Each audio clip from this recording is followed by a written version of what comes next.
মেয়েরা কখনোই একটা সহজ, সাদাসিধে, সরল, একটা ইনোসেন্ট ছেলের সাথে সম্পর্কে আসতে চায় না। এবং এটা হলো মেয়েদের জীবনে করা সব থেকে প্রথম ভুল ধাপ।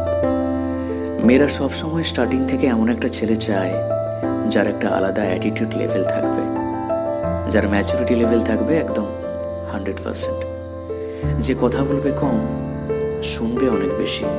এবং এটা হলো চাওয়ার মধ্যে আর একটা বড় ভুল জিনিস। আজকে আমি তোমাদের সাথে একটা হিডেন ট্রুথ শেয়ার করছি। সেটা হলো যে সমস্ত ছেলেদের কথায় তোমরা প্রথম থেকেই ভালোবাসার ফাঁদে ফেসে যাও, যারা প্রচণ্ড বুঝে শুনে কথাবার্তা বলে, যারা প্রথম থেকেই একদম ম্যাচিওর, তারা কিন্তু ন্যাচারাল না।